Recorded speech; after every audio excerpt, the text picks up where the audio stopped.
अस्सलाम वालेकुम। Cooking with सीमा खान। आज हम आपके साथ मटन कोरमा की रेसिपी शेयर करेंगे। ये रामपुर का फेमस कोरमे की रेसिपी है। इसे तार कोरमे के नाम से जाना जाता है। ये खासकर शादियों में बनाया जाता है। ये एक रॉयल मोगलई कुजीन के तौर पे इस रेसिपी को जाना जाता है। रेसिपी को बिल्कुल स्किप मत करिएगा। इसे आज हमने बहुत ही आसान तरीके से बना के तैयार किया है।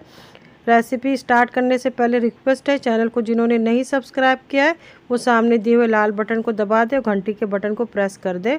रेसिपी बनाना शुरू करते हैं। बिस्मिल्लाहिर्रहमानिर्रहीम। अब गैस पे हमने एक पतीली रख दी है। इसमें 3/4 कप हमने मस्टर्ड ऑयल डाल दिया है, पौना कप, और 1/4 कप हमने देसी घी डाल दिया है। आप देसी घी की जगह वनस्पति घी का भी इस्तेमाल कर सकते हैं, लेकिन ज़्यादातर शादियों में देसी घी का ही इस्तेमाल होता है। अब इसमें हमने 3 मीडियम साइज़ की प्याज को डाल दिया है। प्याज को हमें गोल्डन कलर आने तक फ्राई करना है। अब प्याज में गोल्डन कलर आ गया है, अब थोड़ा सा कलर आना बाकी है, तो इसमें हमने आधा कप मखाने डाल दिए। मखाने से हमारी ग्रेवी गाढ़ी बन के तैयार होगी। अब इसमें आधा चम्मच हमने अदरक लहसुन का पेस्ट डाल दिया है। अब मखाने को हमें 1 से 2 मिनट तक फ्राई कर लेना है। एहतियात रखिएगा प्याज हमारी जलने ना पाए। अब अच्छी तरीके से छान के हमें प्याज को निकाल लेना है। प्याज भी अच्छी तरीके से कलर आ गया, मखाने भी हमारे फ्राई हो चुके हैं। अब इसे हम मिक्सर के जार में डाल के पीस लेंगे। पानी का इस्तेमाल नहीं करिएगा। अब सेम ऑयल में हमने आधा किलो बकरे का गोश्त डाल दिया है। आप इसमें नल्ली और थोड़े से चर्बी वाले गोश्त का इस्तेमाल करिएगा। अब गोश्त को कलर आने तक हमें फ्राई कर लेना है। अब इसमें हमने 200 ग्राम दही को अच्छी तरीके से फेंट लिया है। दही खट्टी ना रहे, इस बात का ख्याल रखिएगा। अब दही डालने के बाद गैस की आंच को आप धीमा कर दें।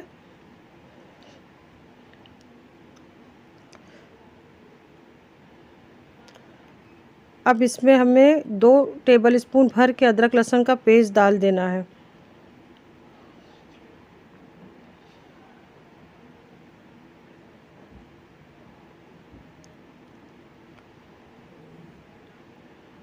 अब कुछ खड़े मसाले डालेंगे, जिसमें 2 तेज़पत्ता हमने ले लिया है, 2 बड़ी इलायची ले ली है, 2 टुकड़ा दालचीनी का छोटा ले लिया है, और 4 लौंग ले ली है, और आधा चम्मच हमने काली मिर्च साबित ले ली है। सबको अच्छी तरीके से हमें मिक्स कर लेना है। अब इसमें हमने एक मीडियम साइज़ के प्याज को पीस के डाल दिया है। इसमें कच्ची प्याज का भी इस्तेमाल होता है। बिना पानी डाले आप प्याज को पीस के डालिएगा। अब इसमें कुछ सूखे मसाले डालेंगे, जिसमें 1.5 टीस्पून हमने धनिया पाउडर डाल दिया है, और 1 टीस्पून हमने तेज़ वाली मिर्च डाल देना है। मिर्च आप अपने टेस्ट के हिसाब से रखिएगा। हाफ़ टीस्पून हमने कश्मीरी मिर्च पाउडर डाला है, और हाफ़ टीस्पून हमने हल्के से भुने हुए ज़ीरे का पाउडर डाला है, और 1/4 टीस्पून हमने हल्दी पाउडर डाला, और 1 टीस्पून हमने गरम मसाला पाउडर डाला, हाफ़ टीस्पून काली मिर्च का पाउडर डाला है। नमक डाल दिया हमने 1 टीस्पून भर के। आप अपने टेस्ट के हिसाब से रखिएगा, जिस तरीके से आप खाना पसंद करते हैं।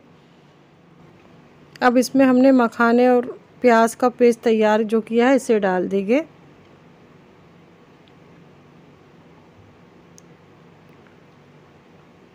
अब जिस बॉल में हमने दही फेंटा था उस बॉल में हमने पौना कप के करीब पानी डाल के अच्छी तरीके से साफ़ करके डाल देना है, और गोश्त को मीडियम धीमी आंच पे पकने के लिए रख देना है। अब बीच बीच में हम चलाते रहेंगे कि मसाला हमारा जलने ना पाए। अब जब तक मसाला हमारा पक रहा है, हम 5 इलायची और 1 जावित्री का टुकड़ा लेके इसका पाउडर तैयार कर लेंगे।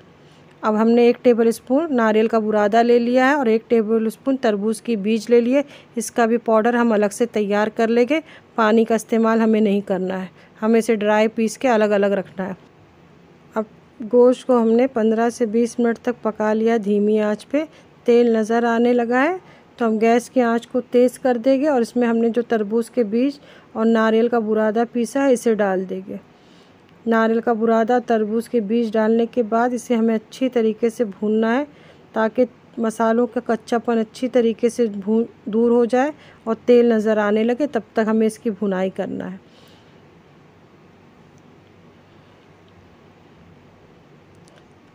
अब गोश्त को हमने अच्छी तरीके से भून लिया है और तेल बहुत अच्छे से नज़र आने लगा है, तो इसमें हमने 3 कप गर्म पानी कर लिया था, इसे डाल देंगे। आप इसमें गर्म पानी का इस्तेमाल करिएगा। गर्म पानी डालने से ग्रेवी का टेस्ट चेंज नहीं होता, ग्रेवी का जायका बहुत अच्छा बनता है। इस बात का आप ख्याल रखिएगा, कोरमा में आप गर्म पानी का इस्तेमाल करें। अब इसमें हमने जो इलायची और जावित्री का पाउडर तैयार किया इसे डाल देंगे। इसे डाल के हमें धीमी आंच कर देना है गैस की, और धीमी आंच पे गोश्त को हमें पकाना है। हमें जब तक पकाना है जब तक गोश्त हमारा अच्छी तरीके से गल नहीं जाता। गोश्त की क्वालिटी पे भी डिपेंड करता है, कोई गोश्त जल्दी गल जाता है, कोई टाइम लेता है। आप अपने गोश्त की क्वालिटी के हिसाब से इसे धीमी आंच पे गलाइएगा। अब इसे हमने 40 से 45 मिनट तक धीमी आंच पे पका लिया है। गोश्त को चेक कर लेंगे हम, आप भी गोश्त को चेक कर लें पहले। अगर गोश्त गला ना हो तो आप अपने टेस्ट के हिसाब से थोड़ा सा और गला लें। अब गोश्त गल चुका है माशाल्लाह, कोरमा भी हमारा तैयार हो गया। इस तरीके से गाढ़ा कोरमा बना के आप तैयार करिएगा।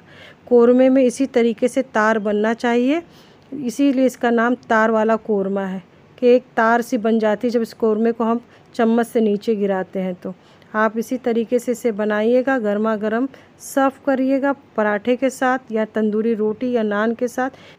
बहुत ही लजीज और बहुत ही मज़ेदार ये कोरमा बन के तैयार होता है। आप इसमें ख़ास कर इस कोरमे को जब बनाएं तो थोड़े नल्ली वाले गोश्त का इस्तेमाल करें, इससे बहुत ही अच्छा जायका कोरमे में आएगा इंशाल्लाह। रेसिपी को ज़रूर ट्राई कीजिएगा। रेसिपी अगर आपको अच्छी लगी हो तो प्लीज़ लाइक का बटन दबा दिया करें। चैनल को जिन्होंने अभी तक नहीं सब्सक्राइब किया उनसे रिक्वेस्ट है कि चैनल को सब्सक्राइब कर लें, ताकि आने वाली हर आसान सी रेसिपी की जानकारी आपको पहले मिल जाया करे। फिर मिलते हैं नई रेसिपी के साथ इंशाअल्लाह। दुआओं में याद रखिएगा। अल्लाह हाफिज़।